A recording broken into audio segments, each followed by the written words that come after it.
రాచకొండ శర్మ గురువులకు, రాళ్లపల్లి గురువు గారికి పాదాభివందనములు.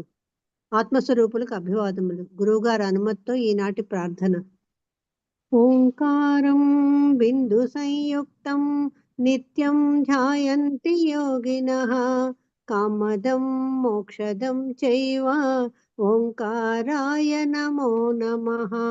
సదాశివ సమారంభాం వ్యాసశంకర మధ్యమాం అస్మదాచార్య పర్యంతం వందే గురు పరంపరం. శంకరం శంకరాచార్యం కేశవం బాదరాయణం సూత్రభాష్యకృతౌ వందే భగవంతౌ పునః పునః.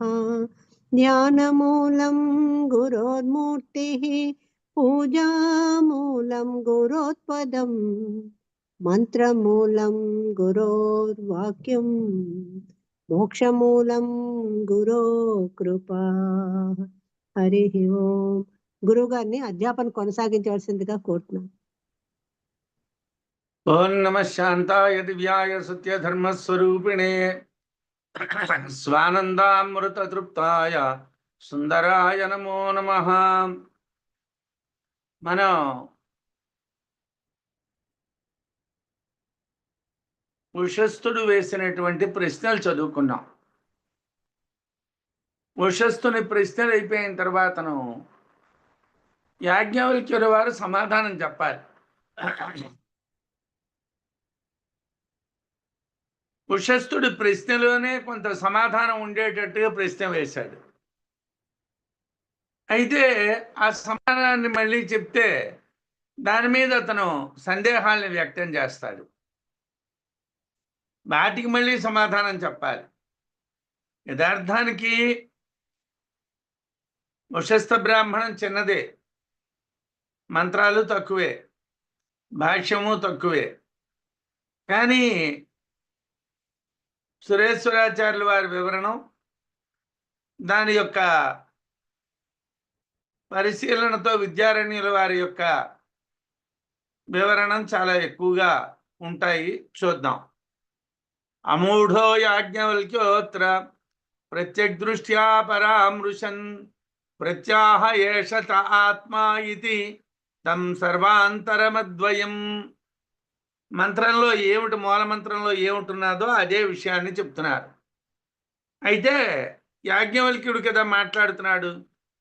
విద్యారణ్యుల వారు పదం అన్నారు, అమూఢ యాజ్ఞవల్క్య. అమూఢ అంటే మూఢుడు కానటువంటి యాజ్ఞవల్క్య, యాజ్ఞవల్క్యుడు. అలా ఎందుకనాలండి అంటే ఒక సమస్య ఉన్నది.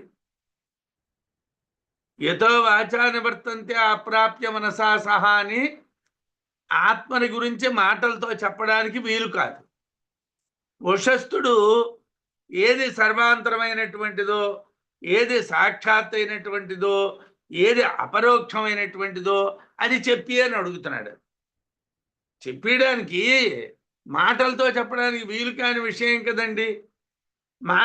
మాటలతో చెప్పడానికి వీలు కాని విషయాన్ని ఎలా చెప్తాడు? చెప్పలేము అన్నాం అనుకోండి, అప్పుడు మూఢుడు అంటారు, వీడికి రాదంటారు. చెప్తాను అంటే చెప్పడానికి కుదరదు. ఎలాగా?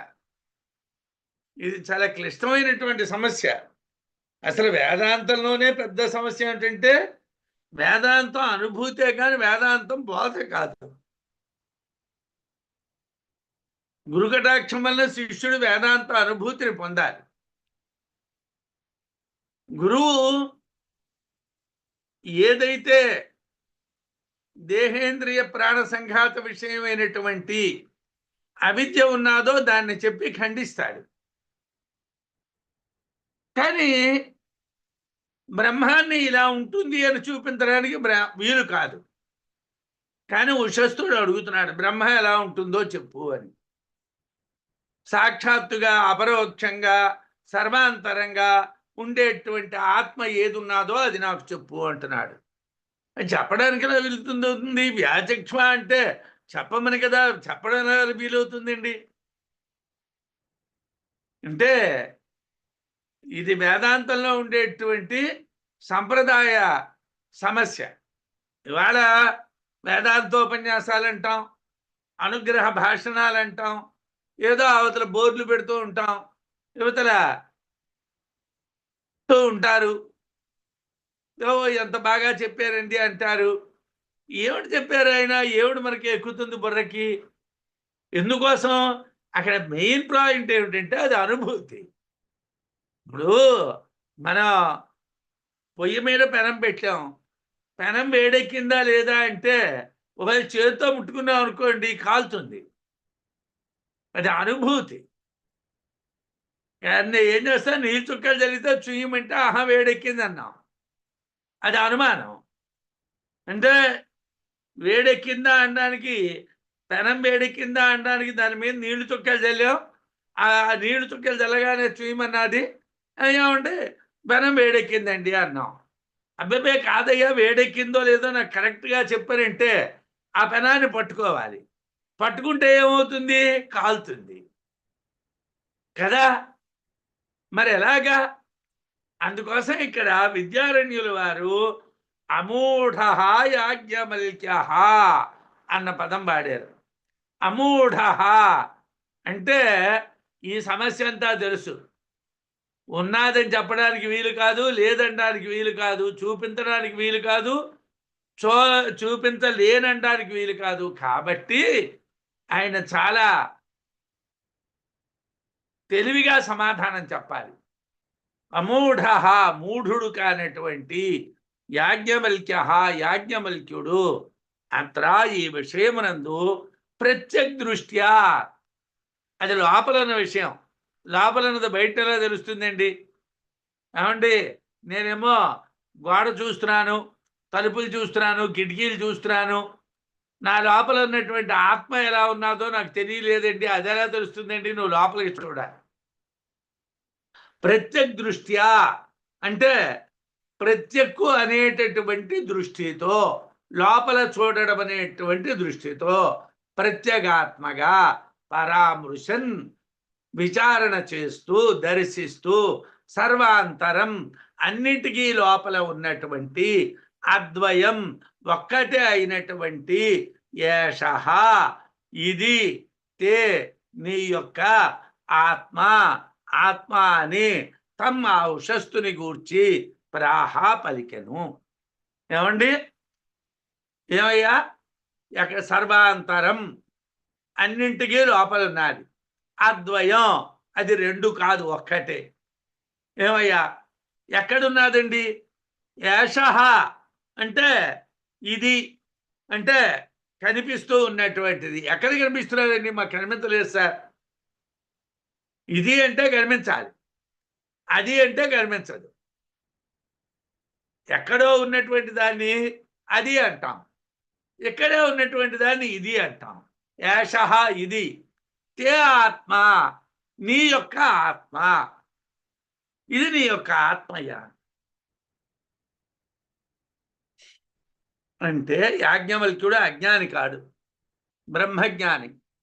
ఉషస్థుడు ప్రశ్నిస్తున్న విషయం ప్రత్యేక దృష్టితో చూచి, లోపల ఉన్నటువంటి ప్రత్యేగాత్మగా చూచి, ఉషస్థునితో నీవు అడుగుచున్నటువంటిది రెండు లేనిది, సర్వాంతరమైనది నీ యొక్క ఆత్మే అని చెప్తున్నాడు. ఏషత ఆత్మ సర్వాంతరః. ఏషత ఆత్మ అని ఉంటుంది. తా అని ఎందుకు ఉంటుంది అంటే అవతల ఆత్మ అన్నటువంటి శబ్దం పరమైనప్పుడు తే అన్నటువంటిది ఏకారం ఆకారం కింద మారింది,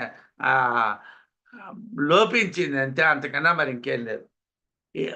అంటే ఏషః తే ఆత్మ సర్వాంతరః, ఈ నీ యొక్క ఆత్మ సర్వాంతరము అన్నింటికీ లోపల ఉన్నది అన్నాడు. ముఖ్యః అపరోక్షో యః ప్రత్యక్ స్వప్రకాశో విభాసతి ఏతచ్ఛబ్దేన తం ప్రాహ విస్పష్టత్వ వివక్షయా. యథార్థానికి భాష్యవార్తికం కానీ మనం చదువుకుంటే అసలు మనం బృహదారణ్యకంలో ఉన్నటువంటి ఏ పదాన్ని గురించి వేరేగా అర్థం చదువుకోక్కర్లేదు. భాష్యవార్తికల్లో సురేశ్వరాచార్యుల వారు ప్రతి అక్షరానికి ప్రతి పదానికి కూడా వేరు వేరు అర్థాలు రాశారు. చాలా విపులంగా రాశారు భాష్యవార్తికం. కానీ భాష్యవార్తికం అంటే భార్తికాంతం హి వేదాంతం అంటారు కాబట్టి చదివితే చాలా గొప్పది, చాలా పెద్ద గ్రంథం. ముఖ్య అపరోక్షో యః ప్రత్యక్ స్వప్రకాశో విభాసతే ఏతచ్చిబ్దేన తం ప్రాహ విస్పష్టత్వ వివక్షయా. ఏషః అన్న పదం ఎందుకు వాడాడు? ముఖ్య ముఖ్యమైనటువంటిది, అపరోక్ష గౌణము కానటువంటిది, యహ ప్రత్యక్ ఏ ప్రత్యక్ అయితే స్వప్రకాశ విభాసతే తనంతట తానుగా ప్రకాశిస్తున్నాదో తం దానిని విస్పష్టత్వ వివక్షయ స్పష్టముగా తెలియచేయటం కొరకు యాతశబ్దేన ప్రాహ యాతశబ్దము చేతను చెప్పాడు. యాతశబ్దేన యాతత్ అనేటువంటి శబ్దము చేతను ప్రాహ చెప్పాడు అంటే స్పష్టంగా తెలియటం కోసం చెప్పాడు. యాషః అంటే ఏమిటండి? ఏమండి ఇదిగోటండి మీ పుస్తకం కనిపిస్తున్నది, ఇదిగోటండి మీ తాళం చెవులు కనిపిస్తున్నాయి, ఇదిగోటండి మీ ల్యాప్టాప్ కనిపిస్తున్నారు. యాషః ఇది, ఇదిగో ఇదేనండి అంటే అక్కడ మరేమో సందేహం లేదు కదా, అక్కడ సందేహం ఏముండదు కదా. విస్పష్టత్వ వివక్షయ ఏతశబ్దేన తం ప్రాహ ఏతశబ్దంతో చెప్పాడు. ఏతశబ్దేన యాషః అనేటువంటి శబ్దముతో ప్రాహ చెప్తున్నారు. యాషః అనే పదం ప్రయోగము యొక్క ప్రయోజనాన్ని ఇక్కడ మనకి చెప్తున్నారు. ప్రత్యేగాత్మ ముఖ్యమైనటువంటిది, గౌణం కాదు. ఎందుకంటే సాక్షాత్ అపరోక్షాత్ అన్నారు. అపరోక్షాత్ అంటే గౌణము కాదు ముఖ్యము అని చెప్పాం. ఏమండి గౌణము కాదు ముఖ్యమైనటువంటిది ప్రత్యేగాత్మ, తనంతట తానుగా ప్రకాశిస్తున్నది. ప్రత్యేగాత్మ ప్రకాశించడానికి ఏది కారణం కాదు, అదే ప్రకాశిస్తున్నది. అటువంటి ప్రత్యేగాత్మను స్పష్టంగా చెప్పటం కోసం ఏతశబ్దవాచకమైనటువంటి ఏషః అనేటువంటి పదంతో చెప్తున్నారు. తెలిసినటువంటి విషయం మాత్రమే ఇది అని చెప్పడానికి వీలవుతుంది. ఆత్మ స్పష్టంగా తెలిసినటువంటిది కనుక ఏషః అనేటువంటి పదంతో చెప్పారు. యాజ్ఞవల్క్యుల వారికి ఆత్మానుభూతి ఉన్నది. యాజ్ఞవల్క్యుల వారికి కర్మకాండ, ఉపాసనాకాండ, బ్రహ్మకాండ మూడు కూడా ఆయన వశంలో ఉన్నాయి. కాబట్టి ఆయన బ్రహ్మానుభూతి కలిగిన వాడు. కాబట్టి ఇది అన్నాడు. ఇది అని మనం ఎలాగంటామండి? మనం ఏమని చెప్తాం? అలా ఆయన అలా చెప్పాడండి, ఈయన ఇలా చెప్పాడండి, ఆ పుస్తకంలో అలా రాశాడండి, ఈ పుస్తకంలో ఇలా రాశాడండి అంటాం. అంటే కాస్త గౌరవం ఉన్నవాళ్ళం అయితే. అది లేని వాళ్ళం అయితే ఏమంటాం? ఆ పుస్తకాల్లోంచి ఎక్కిస్తాం. నేనే స్వంతంగా చెప్తున్నాను, ఇదంతా నా ప్రతిభా విశేషమే అన్నట్టుగా మనం మాట్లాడుతూ ఉంటాం. యథార్థానికి ఏ పుస్తకాల్లోంచో తీసుకొచ్చి చెప్తూ ఉన్నటువంటిది మన ప్రతిభ ఏమిటి? ఏదో పుస్తకం చదివాం, ఆ పుస్తకంలో ఎవడో ఏదో రాశాడు, దాన్ని మనం ఎవరికో చెప్పాము. అప్పుడు ఏం చెప్పాలి? అలా అనుభూతి ప్రకాశంలో, లేకపోతే అలా భాష్యంలో, అలా లేకపోతే భాష్యవార్తికంలో, లేకపోతే అలా వ్యాఖ్యానంలో, ఆనందగిరి టీకలో ఇలా ఉన్నదని చెప్పాలి. నేను చెప్తున్నానని అనకూడదు. కానీ సాధారణంగా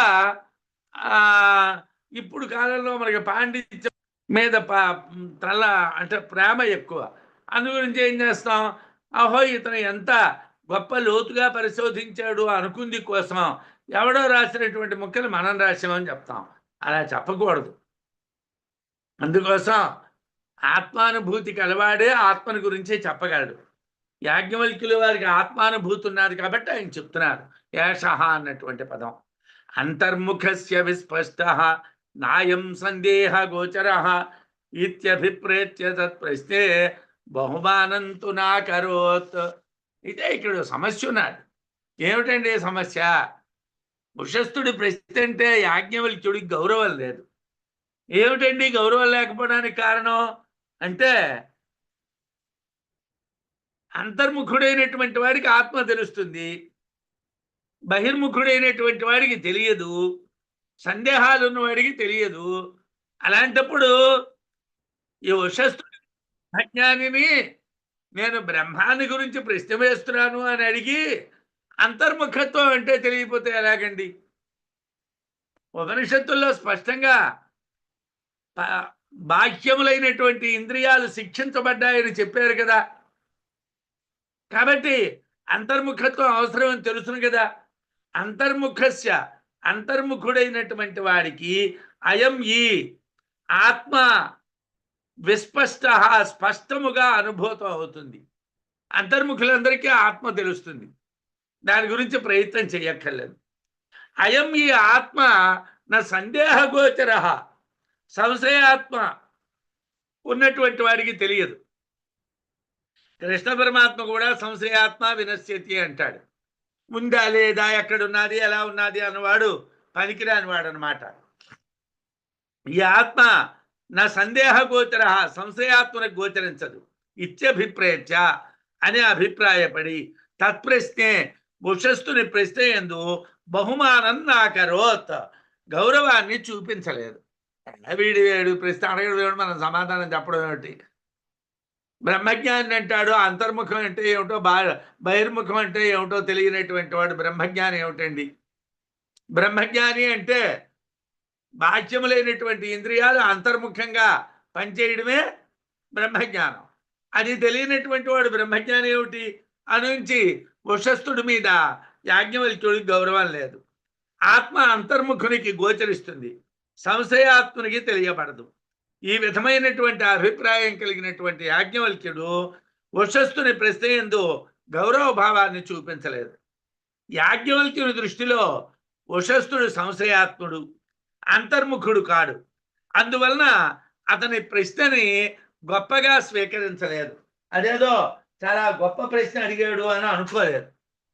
ఎందుకలా అనుకోలేదండి అని అంటే, వాడు అడిగినటువంటి ప్రశ్న వేదాంత విధానానికే విరుద్ధం. వేదాంతం అంతా కూడా అంతర్ముఖమైనటువంటిది. అంతర్ముఖమైనటువంటి విషయాలను అడగాలి కానీ బహిర్ముఖమైన విషయాలు అడగడం ఏమిటి? షష్ట్యంతస్య తయిత్యస్య యుష్మద్బుద్ధ్యుపలక్షిత దేహాది సర్వమావ్యోమ్న దృశ్యమర్థో వివక్షిత. మరి తే అన్నటువంటి పదానికి అర్థం ఏమిటండి? ఏష అన్నటువంటి పదం ఇది అని చెప్పాం. ఏతత్ శబ్దం ఎందుకు చెప్పారో చెప్పాం. ఏష త ఆత్మ, తే ఆత్మ. తే అంటే ఏమిటండి? షష్ట్యంతస్య, షష్ఠీ విభక్తి అంతముగా కలిగినటువంటి త ఇత్యస్య, తే అను పదం అనుదానికి యుష్మద్బుద్ధి ఉపలక్షిత, నీ బుద్ధికి గోచరించుచున్న ఆవ్యోమ్న ఆకాశ పర్యంతమైన దేహాది సర్వం, దేహము మొదలుగా కలిగినటువంటి అంతా దృశ్యమర్థ, దృశ్య విషయము వివక్షిత ఉద్దేశించబడినది. తే అంటే నువ్వు, నీ యొక్క అని ఎందుకన్నావయ్యా అంటే, నువ్వేమో శరీరము మొదలకు ఆకాశం వరకు ఉన్నటువంటి దృశ్యార్థాన్నే చూస్తున్నావు కానీ లోపల ఉన్నటువంటి ఆత్మని చూడలేదు. ఏష తే ఆత్మ అనుచోట తే అనేటటువంటిది షష్ఠీ విభక్తి రూపం. దాని చేత నీ బుద్ధికి గోచరించుచున్న శరీరము మొదలు ఆకాశము వరకు కనిపించుచున్న విషయములే ఉద్దేశించబడ్డాయి. నువ్వేమిటి మాట్లాడుతున్నావయ్యా? నీ కంటికి కనిపిస్తున్నావు మాట్లాడుతున్నావు. ఒరే నాన్న, ఆత్మ లోపలుంటుందిరా, అది కంటికి కనిపించే వస్తువు కాదురా అంటే నాకు ఎలా కనిపిస్తుందో చెప్పండి. ఎలా కనిపిస్తుందండి? యతో వాచా నివర్తంతే అప్రాప్య మనసా సహ. వాక్కు చేత కానీ, మనస్సు చేత కానీ, ఇంద్రియాల చేత కానీ ఆత్మ తెలియబడేది కాదు. నా దృష్టేర్ద్రష్టారం పశ్యేత్, న శ్రుతే శ్రోతారం శృణుయాత్, నమతేర్మంతారం మనుయాత్ అంటాం కదండి. ఏమండి అంటే మన వేదాంతం చదివినటువంటి వాడు కళ్ళతో పరమాత్మను చూస్తాను, చెవులతో పరమాత్మను వింటాను, నోటితో పరమాత్మనే చెప్తాను అంటే ఎలాగవుతుందండి? పరమాత్మ అనుభూతి విషయం ఇందాక చెప్పాను కదా. ఏమంటే మీ ఇంట్లో కరెంట్ ఉన్నదా అంటే అనుమాన ప్రమాణం అయితే లైట్ వేసి కరెంట్ ఉన్నదండి అని చెప్పడం. ప్రత్యక్ష ప్రమాణం అయితే ఆ ప్లగ్లో ఒకసారి ఒక ఇనముక్క ఏదో పట్టుకొని దాన్ని పెట్టడం, తకాలమని షాక్ కొడుతుంది. అమ్మయ్య ఉన్నదండి. కాకపోతే వీడుంటాడో లేదో తెలియదు. కరెంట్ అయితే ఉంటుంది కానీ వీడుంటాడో ఉండడో తెలియదు. ఏమండి ప్రత్యక్ష ప్రమాణం కావాలంటే షాక్ కొడుతుంది. అనుమాన ప్రమాణం అయితే ఫ్యాన్ తిరుగుతున్నదండి, లైట్ వెలుగుతున్నదండి, ఏసీ పనిచేస్తున్నదండి కాబట్టి కరెంట్ ఉన్నదండి అంటాం. ఏషతాత్మ అనేటువంటి చోట తే అనేటువంటిది షష్ఠీ విభక్తి రూపం. దాని చేత నీ బుద్ధి గోచరిస్తూ ఉన్నటువంటి శరీరం మొదలుకొని ఆకాశం వరకు కనిపించినటువంటి విషయాలే ఉద్దేశించబడ్డాయి. ఆత్మ దృశ్య విషయము కాదు, ఆత్మ దృశ్య విషయం కాదు. ఆత్మే ద్రష్ట కనుక ఆత్మను ఇంద్రియములు దర్శించలేవు, ఆత్మను ఇంద్రియాలు చూడలేవు. కనుక నీ బాహ్య దృష్టి ఆత్మ గోచరించుటకు సాధనము కాదు. నువ్వు ఈ కళ్ళతో ఆత్మను చూస్తాను అంటే కుదరదు, ఇలా చూడడానికి ఆత్మ అవదు అన్నాడు. ఆత్మేత్యవ్యభిచారేణ స్వరూపం ఎత్తదుచ్యతే ప్రమాత్రాద్యాగమాపాయ సాక్షిత్వాత్ తత్స్వరూపత. ఆత్మా ఇతి అవ్యభిచారేణ, ఆత్మా ఇతి ఆత్మ అని అవ్యభిచారేణ అన్యములందు ప్రవర్తించకుండా యత్స్వరూపం ఏది తన యొక్క రూపము కలదో తత్ దానిని ఉచ్యతే చెప్పుచున్నది. ఆత్మ అంటే ఏమిటండి?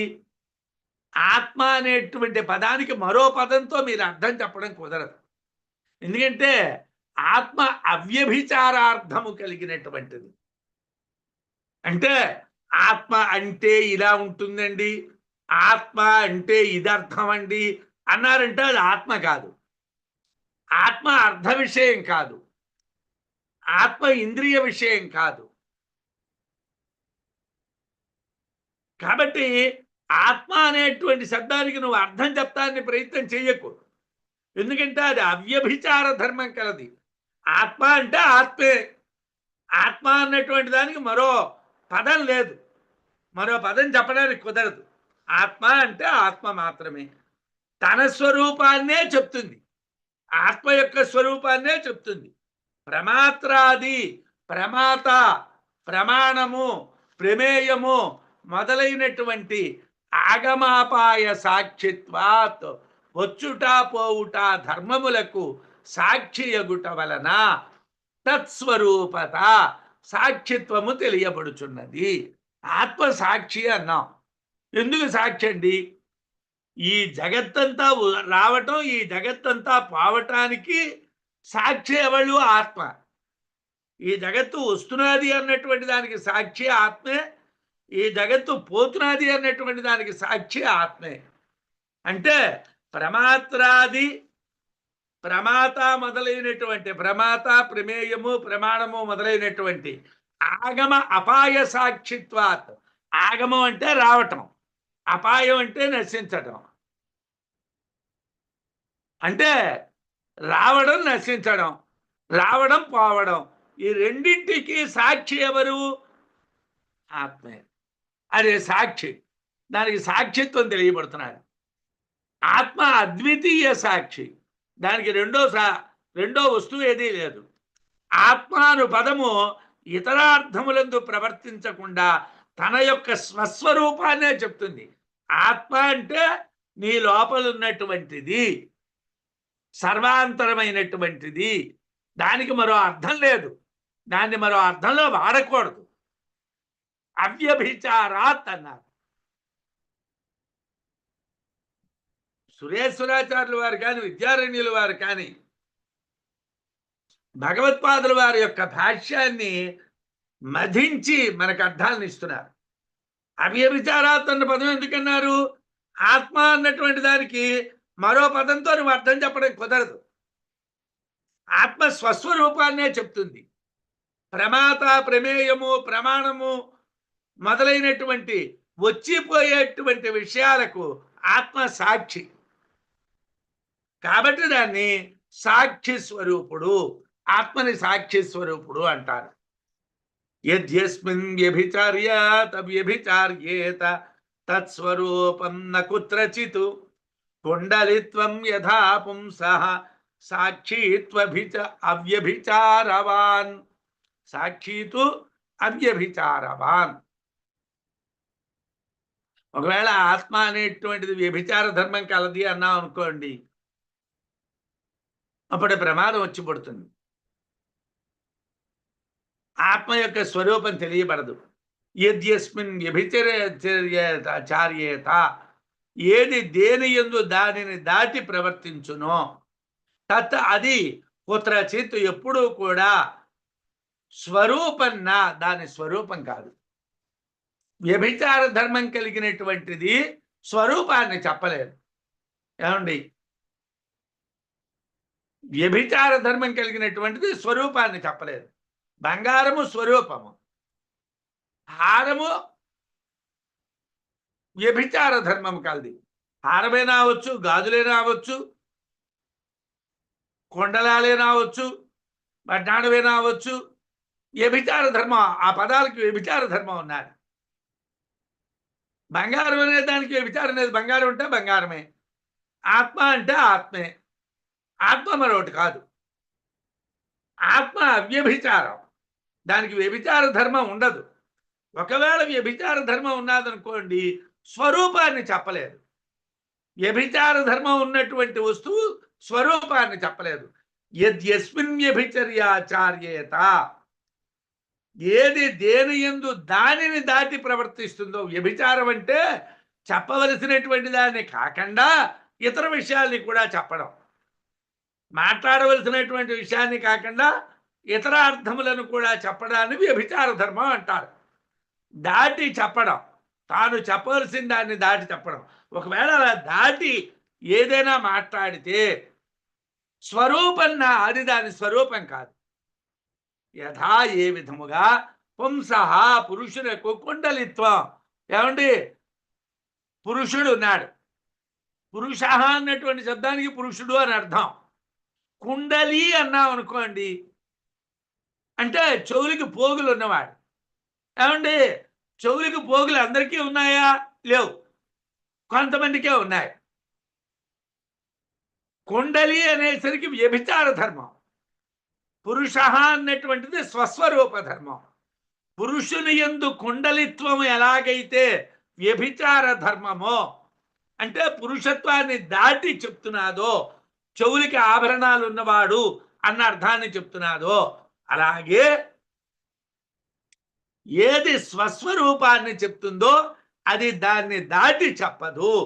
సాక్షితు, సాక్షి అయినటువంటి ఆత్మ అవ్యభిచారవాన్, స్వస్వరూపాన్ని తప్పించి మరి దేన్నే చెప్పదు.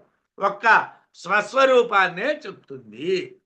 పురుషుని చెవికి ఆభరణాలు, కుండలాలుంటే కుండలి అంటారు, లేకపోతే వాడిని కుండలి అనరు. అదేవిధంగా ఏది దేని యందు స్థిరమైనటువంటి అర్థం కలదిగా కాకుండా ఇతర విషయాల్ని కూడా చెప్తుందో అది దాని స్వరూపం ఎప్పుడూ కాదు. ఇతర అర్థాలు చెప్తే అది స్వరూపం కాదు. ఇక్కడ సాక్షి అయినటువంటి ప్రత్యేగాత్మ ఆత్మను తప్పించి దేనిని చెప్పదు. ఇక్కడ సాక్షి అయినటువంటి ప్రత్యేగాత్మ ఒక ఆత్మనే చెప్తుంది తప్పించి మరి దేన్ని చెప్పదు. అందువలన ఈ ఆత్మ సాక్షి, ఈ ఆత్మని సాక్షి అంటారు. వ్యభిచారో మిథో యద్వత్ ప్రమాత్రాదేశ సాక్షికః సాక్షిణః అవ్యభిచారస్తు తథా కిం సాక్షికో భవేత్.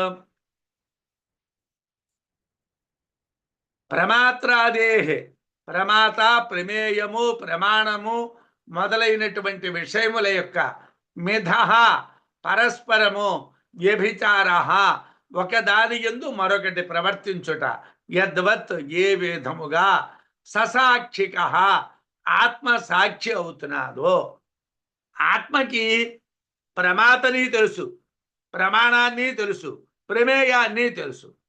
ఆత్మ మూడింటిని తెలిసినటువంటిది. తదా అదే విధంగా సాక్షిణ సాక్షి అయినటువంటి ఆత్మకు అవ్యభిచార వేరు వేరు విషయముల యందు ప్రవర్తించినది అనుటకు కిం సాక్షిక ఏది సాక్ష్యం భవే తగును. ఏమండి, ఆత్మ సాక్షి అంటున్నారు, ఆత్మ అవ్యభిచారి అంటున్నారు. మీరు ఆ మాట ఎలా చెప్పగలరు అంటే, ప్రమాణము, ప్రమేయము, ప్రమాత అనేటువంటి వాటికి ఆత్మ సాక్షి. ఆ మూడు ఒక దాంట్లో ఒకటి ప్రవర్తిస్తాయి అని చెప్పడానికి ఆత్మ సాక్షి. అలాగే ఆత్మ మరో విషయాన్ని చెప్తుంది అనడానికి ఏదైనా సాక్ష్యం మీ దగ్గర ఉందా? ఆత్మ మరో విషయాన్ని చెప్తుందని మీరు ఏమైనా చెప్పగలరా? చెప్పలేరు కదా. కాబట్టి ఆత్మ సాక్షి మాత్రమే, అది అవ్యభిచారి. ప్రమాత, ప్రమేయ, ప్రమాణములు ఒకదానిలో మరొకటి ప్రవర్తించుట కనిపిస్తుంది, వీటికి ఆత్మ సాక్షి. కానీ ఆత్మ దేని యందు ప్రవర్తించదు అనటానికి ఏమిటి సాక్ష్యం అని ప్రశ్న. భావాభావాలకు సాక్షి అయినటువంటి ఆత్మకు వ్యభిచరించుట లేదు. భావానికి అంటే ఉనికికి, అభావానికి, లేకపోవటానికి కూడా సాక్షి ఎవరంటే ఆత్మే. అది మరో దాని యందు వ్యభిచరించదు. కాబట్టి ప్రతి దేహమునందు సాక్షిగా ఉండుట వలన ఆత్మ సాక్షియే, ఆత్మకు వ్యభిచార ధర్మము లేదు అని ఆనందగిరి స్వామి వారు టీకలో రాశారు. సాధారణంగా సురేశ్వరాచార్యుల వారు, విద్యారణ్యుల వారు ఒకే అర్థాన్ని చెప్తే మళ్ళీ సురేశ్వరాచార్యుల వారి అర్థం చెప్పారని మీకు నేను చెప్పటం లేదు. ఎందుకంటే భాష్యవార్తిగాన్ని అనుసరించే ఇదంతా ఉన్నది అని ముందుగా మీకు నేను చెప్పాను. కాబట్టి ఎక్కడైనా ఒకవేళ విశేషం అంటే సురేశ్వరాచార్యుల వారు చెప్పినటువంటి విశేషం కానీ, లేకపోతే ఆనందగిరి స్వామి వారు చెప్పినటువంటి విశేషం కానీ ఉంటే అవి మీకు నేను చెప్తాను. ఆత్మవత్వ సంబంధ, ఆత్మాత్మవత్వ సంబంధ షష్ట్యోక్తే జగదాత్మనా స్వతో నిరాత్మకం దృశ్యమాత్మనా స్వాత్మతాం మృజేత్. ఏమండి, జగదాత్మనోహం, జగత్తుకు ఆత్మకు, ఆత్మ ఆత్మవత్వ సంబంధ, ఆత్మ ఆత్మను కలిగి ఉండుట అనే సంబంధం. ఏమండి,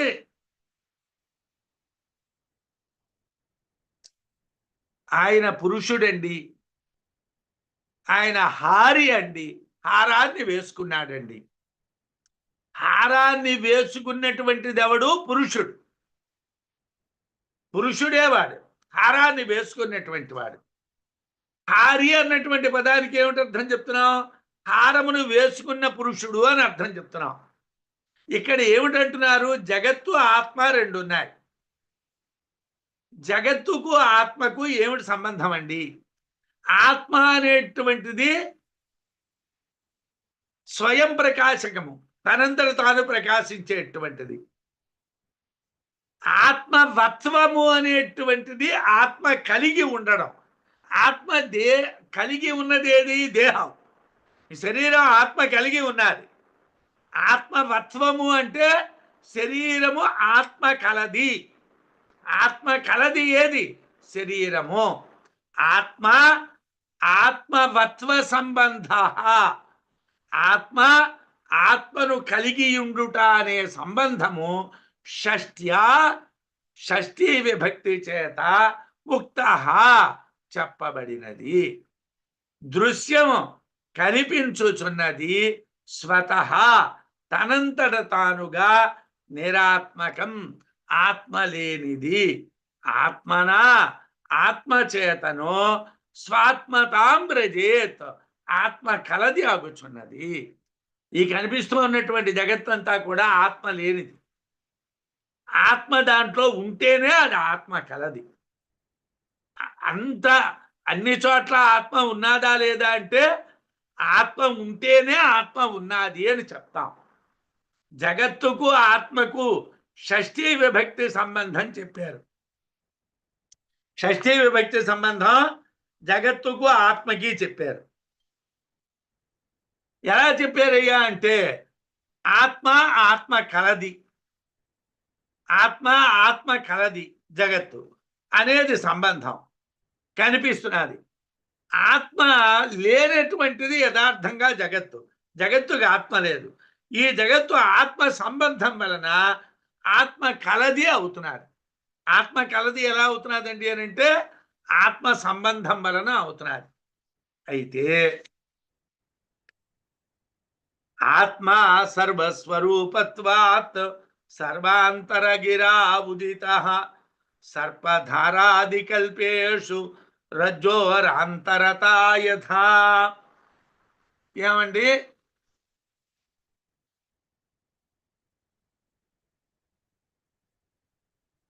మనం 86 దగ్గర ప్రారంభించాం. 95 వరకు 10 శ్లోకాల్లో యాజ్ఞవల్క్యుల వారి సమాధానం. మళ్ళీ ఉషస్థుడు కొన్ని ప్రశ్నలు వేయడం, వాటికి మళ్ళీ యాజ్ఞవల్క్యుల వారు సమాధానం చెప్పడం, ఇలా మనం చదవాలి. ఇక్కడ ఏమిటంటున్నారు? ఏష తే ఆత్మ అన్నటువంటి వరకు చెప్పేశారు. ఇప్పుడు ఏమిటి చెప్పాలి మనకి? సర్వాంతరః అన్నటువంటి పదానికి అర్థం చెప్పాలి. ఆ సర్వాంతరః అన్న పదానికి ఏమిటయ్యా అర్థం? ఆత్మ సర్వస్వరూపత్వాత్ సర్వాంతరగిరోదితః సర్పధారాది కల్పేషు రజ్జోరాంతరతా యథా.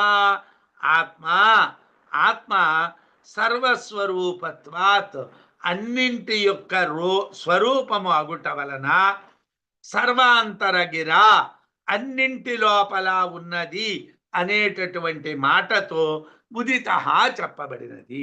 ఆత్మని సర్వాంతరం అని ఎందుకన్నావయ్యా? ఆత్మ అన్నింటిలోనే ఉన్నది కాబట్టి దాన్ని సర్వాంతరం అన్నామండి. ఆత్మ అన్నింటిలోనే ఉన్నది, అందువల్ల దాన్ని సర్వాంతరం అన్నాం. సర్పధారాది కల్పేషు పాము నీటి ధార మొదలైనటువంటి కల్పన యందు రజ్జువు యొక్క ఆంతరత యథ అంతర్లీనత ఎటువంటిదో అదే విధం.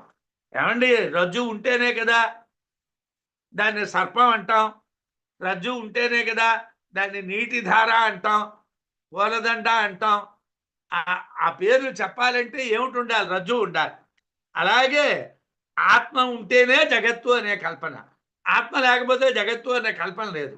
ఆత్మ అన్నింటిలోనే ఉన్నది కాబట్టి జగత్తంతా ఆత్మ ఉన్నటువంటిదే. ఎందుకోసం? కల్పన జరగాలి అని అంటే యథార్థం ఉండాలి. యథార్థమైన ఆత్మ ఉన్నది కాబట్టి ఆత్మ ఎందుకు కల్పన చెప్పబడుతున్నది.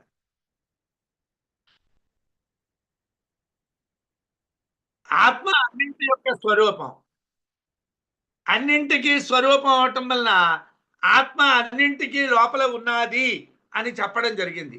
ఆత్మ అన్నింటికి లోపల ఎందుకు ఉన్నదన్నా? ఆత్మ అన్నింటి యొక్క స్వరూపం కాబట్టి. అయితే పాము నీటి ధార అనేటువంటి భ్రాంతులు చెప్పడానికి తాడు ఉండాలి కదా. అంటే తాడు ఉంటేనే పాము నీటి ధార అనేటువంటివి చెప్తాం. పాము లేదనుకోండి, తాడు లేదనుకోండి, దేన్ని పాము అంటాం, దేన్ని నీటి ధార అంటాం, దేన్ని పూల దండ అంటాం. అనాలి అని అంటే తాడు ఉండాలి, కల్పించబడాలి అని అంటే త్రాడు ఉండాలి. కనుక త్రాడు అన్నింటిలోని ఉన్నది. అంటే పావులోని తాడున్నది, నీటి దారిలోని తాడున్నది, పూలదండలోని తాడున్నది, అన్ని భ్రాంతుల్లోని తాడున్నది. అదేవిధంగా ఆత్మ అన్నింటిలోని ఉన్నది. ఈ జగత్ అన్నింటిలోని కూడా ఆత్మ ఉన్నది. ఆత్మ లేనటువంటి ప్రదేశం ఎందుకు లేదు? లేకపోతే కల్పనే లేదు. కల్పన ఉండాలంటే వస్తువు ఉండాలి.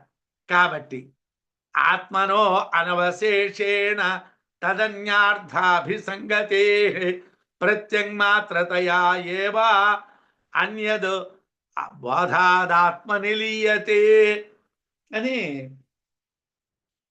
95వ శ్లోకం. ఇక్కడి వరకు యాజ్ఞవల్క్యుల వారి సమాధానమే అని చెప్పాను. ఆత్మనః ఆత్మకు తదన్యార్థాభిసంగతే దానికన్నా ఇతరమైనటువంటి అర్థములతో సంబంధము అనవశేషేణ మిగలకపోవటం చేతను ప్రత్యంమాత్రతయా ఏవ ప్రత్యక్కు మాత్రమే కలదు. ఆత్మకి దానికన్నా వేరైనటువంటి విషయాలతో ఏ సంబంధం లేదు, కించిత్ కూడా సంబంధం లేదు, ఏ సంబంధం లేదు. అందుంచి దాన్ని ఏమిటంటాం? ప్రత్యక్కు అంటాం. అది ప్రత్యేక మాత్ర అంటే ప్రత్యేగాత్మ, అది ఒక్క ప్రత్యేక మాత్రమే అంటాం. దానికి మరి దేంతోనే సంబంధం లేదు.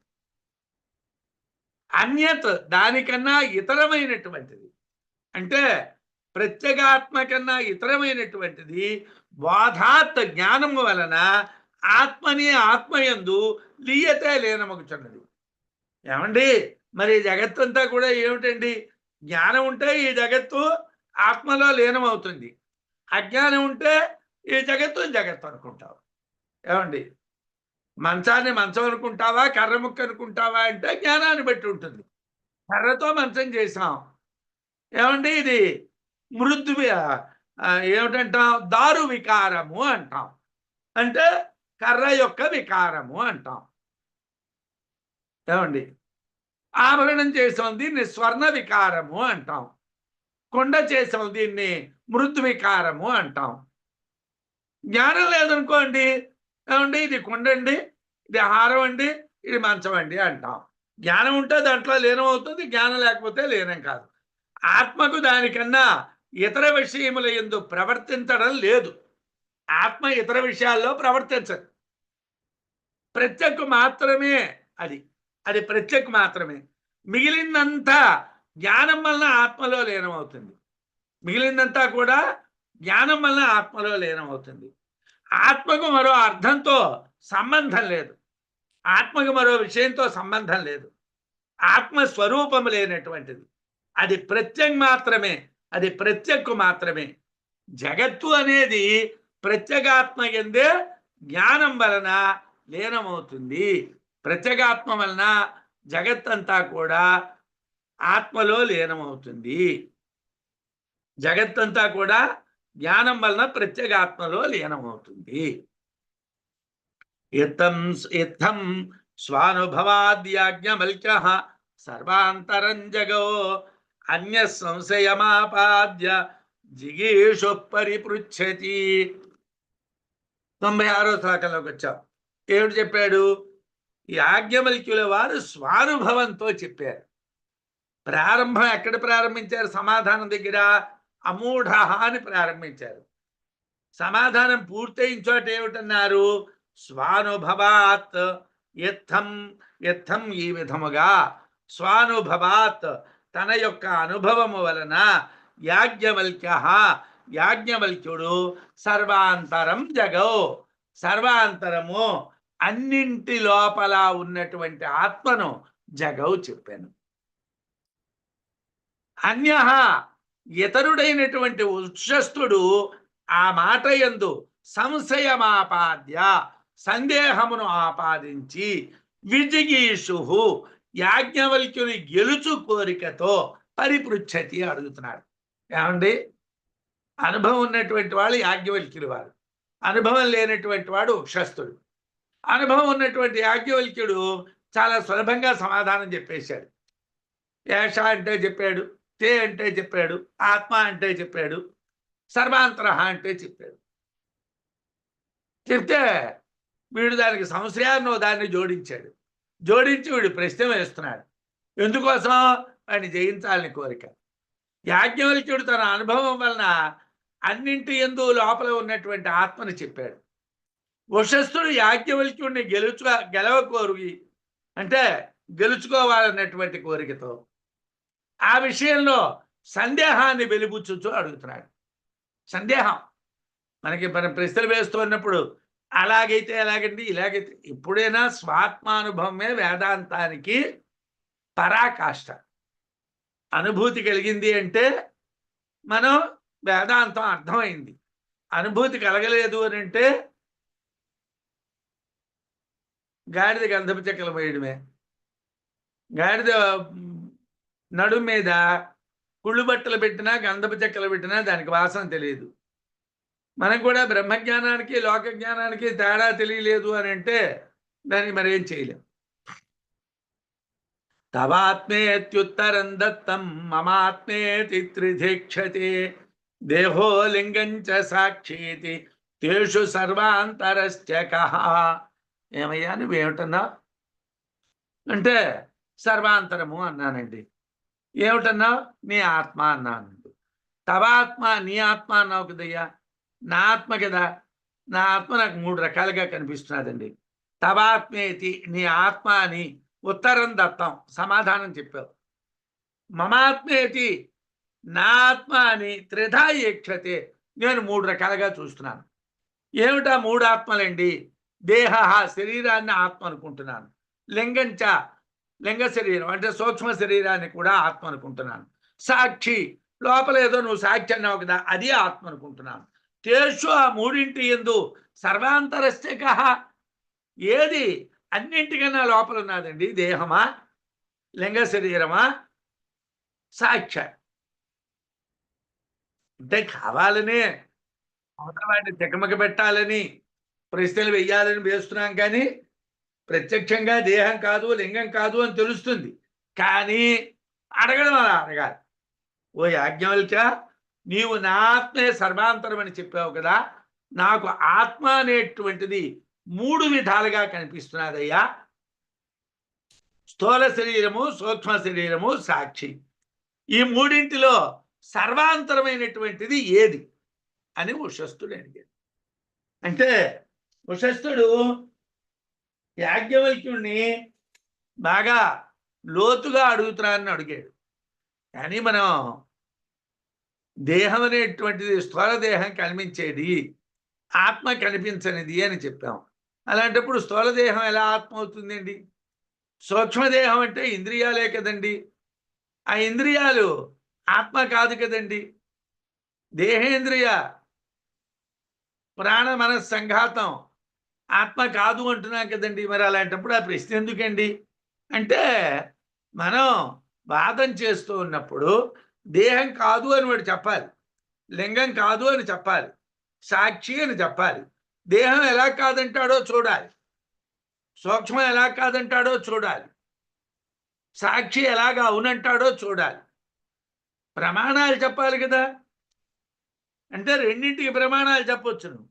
దేహానికి ప్రమాణం చెప్పొచ్చును, ఎందుకంటే దేహం ప్రమేయం కాబట్టి. లింగ శరీరానికి ప్రమాణం చెప్పొచ్చును, ఎందుకంటే లింగ శరీరం ప్రమేయం కాబట్టి. కానీ సాక్షికి ప్రమాణం ఉండదు కదా, సాక్షి అప్రమేయం కదా, దాన్ని ఎలా చెప్తాడు? అందు గురించి వేశాడు ప్రశ్న. సర్వాంతరత్వం దుస్సాధ్యం అల్పయోర్దేహలింగయో సద్భావే అన్యస్య కిమ్మా అప్రమేయస్య సాక్షిణః. ఏమయ్యా, దేహము లింగము 2 కూడా సర్వాంతరములు కావు, ఎందుకంటే అవి అల్పమైన విషయాలు కాబట్టి. సరే, ఇంకోటి ఏదో ఉన్నదన్నావు కదా, అది ఉన్నది అనడానికి నీ దగ్గర ఏమిటి ప్రమాణం ఉన్నదయ్యా? ఆత్మ ఉన్నది, ఆత్మ ఉన్నది అంటున్నావు. ఏ ఊర్లో ఉన్నదయ్యా ఆత్మ? వైకుంఠంలో ఉన్నదా, కైలాసంలో ఉన్నదా, సత్యలోకంలో ఉన్నదా, మీ పెరట్లో ఉన్నదా, మా వాకట్లో ఉన్నదా? దానికి ప్రమాణం ఏమిటయ్యా? అల్పయోహో అల్పములైనటువంటి దేహలింగయోహో స్థూల దేహమునకు లింగ శరీరమునకు సర్వాంతరత్వం అన్నింటి లోపల ఉండటం అనేటువంటిది దుస్సాధ్యం, సాధ్యమయ్యేది కాదు. కాదండి, ఒప్పుకున్నాం. అప్రమేయస్య ప్రమాణ విషయము కానటువంటి సాక్షిణః సాక్షి యొక్క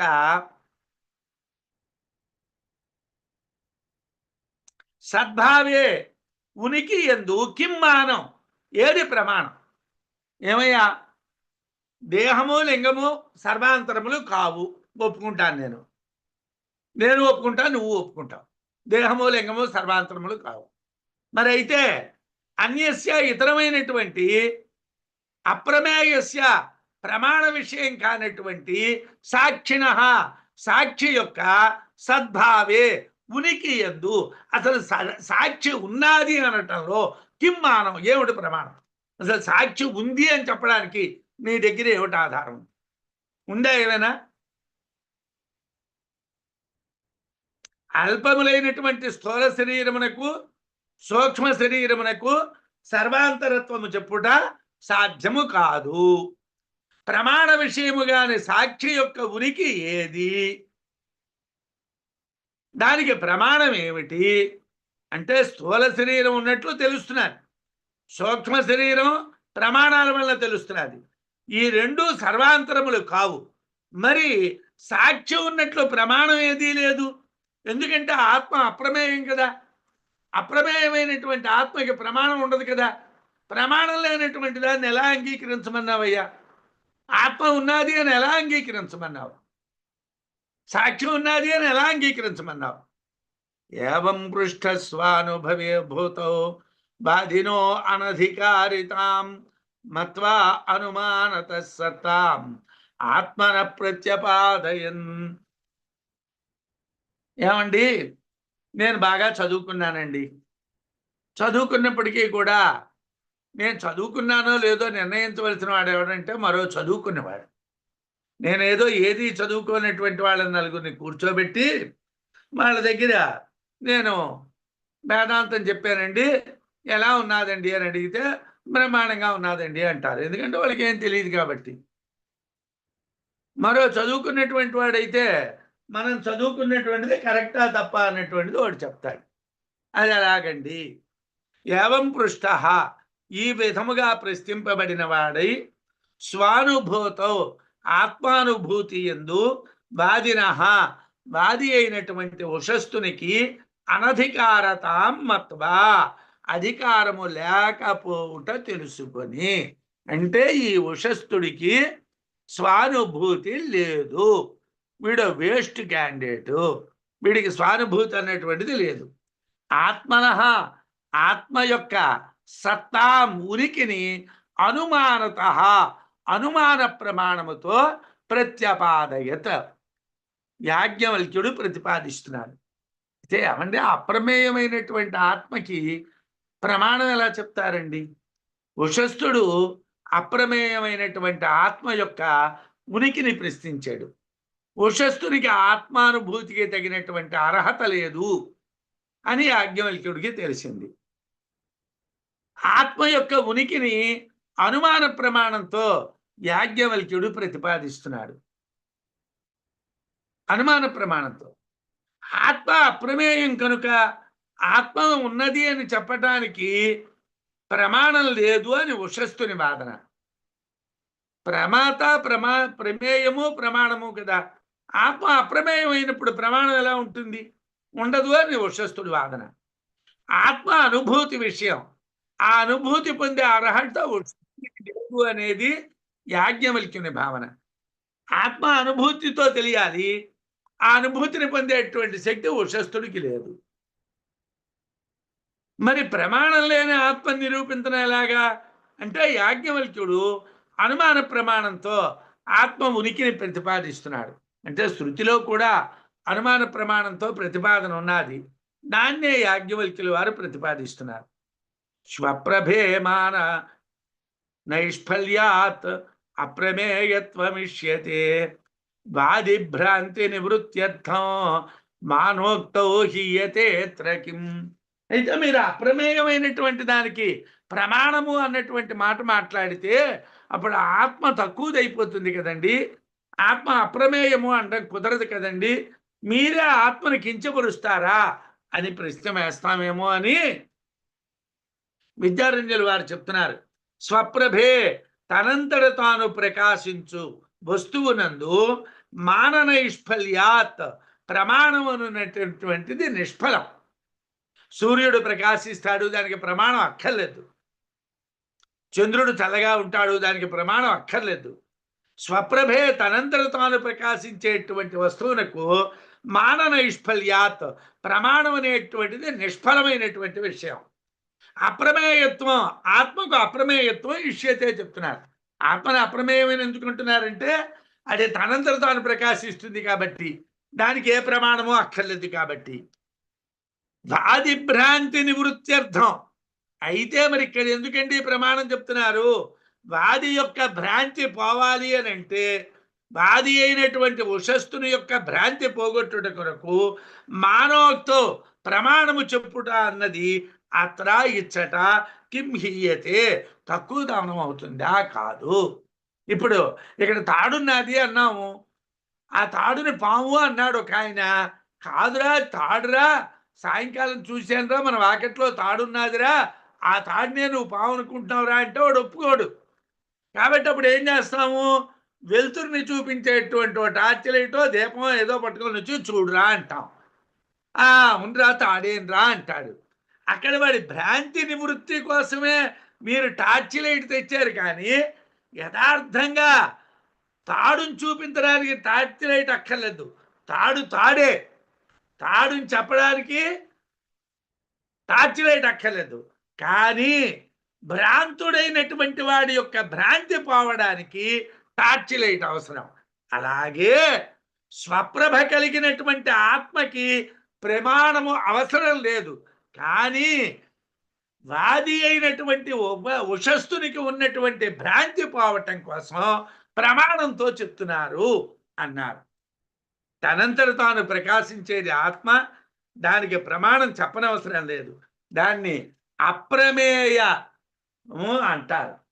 అయినా ఉషస్తునికి ప్రమాణం చెప్పకపోతే అతని భ్రాంతి పోదు. ఉషస్తుని భ్రాంతి తొలగించటం కొరకు ఆత్మకు ప్రమాణం చెప్పటం ఆత్మను కించపరచటం కాదు అని చెప్పారు. ప్రాణాధికరణైశ్చేష్ట కర్తృపూర్వా క్రియాత్వతః ఛిది క్రియావత్ కర్తృత్వ నయుక్తం లింగదేహయో. ఏమండి, దేహానికి లింగానికి ఆత్మత్వం ఎందుకు లేదండి? ముందు చెప్తున్నారు. ఆ రెండింటికి ఎందుకు లేదు అంటే, కర్తృపూర్వ క్రియాతు, కర్త ఉంటేనే పని, కర్త ఉంటే మాత్రమే క్రియ జరుగుతుంది. అంటే పని జరగాలంటే కర్త ఉండాలి. ఏమండి, అతః అందువలన ప్రాణాధికరణై, ప్రాణము మొదలైనటువంటి సాధనముల చేత జరిగేది చేష్ట, పనులు అంటే ప్రాణము మొదలైనటువంటివి చేసే పనులు, ఛిది క్రియావతు, ఛేదన క్రియ వంటిది. అంటే ఏమంటే నేను ముక్కలు చేస్తున్నానండి అని అంటే ఇక్కడ కత్తి ఉండాలి, ముక్కలు చేసేవాడు ఉండాలి, అంటే కర్త ఉండాలి. అలాగే ఇక్కడ పని జరగాలి, ప్రాణాది ప్రక్రియలు జరగాలి అంటే కర్త ఎవడో ఒకడు ఉండాలి. లింగదేహయో, లింగానికి అంటే సూక్ష్మ శరీరానికి స్థూల దేహానికి కర్తృత్వం యుక్తం, కర్తృత్వం లేదు.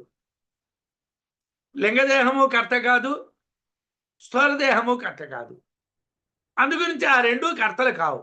కర్త లేకుండా పని జరగదు. అయితే ఏమిటండి, స్థూల దేహము లింగదేహము సాధనములైనటువంటి ప్రాణాదుల వలన నడుస్తున్నాయి, సాధనాల వల్లే అవి నడుస్తున్నాయి. ఆ సాధనములు కర్త ఉంటేనే పనిచేస్తాయి. మొక్కలు చేయబడింది అంటే చేసేవాడు ఉండాలి కదా.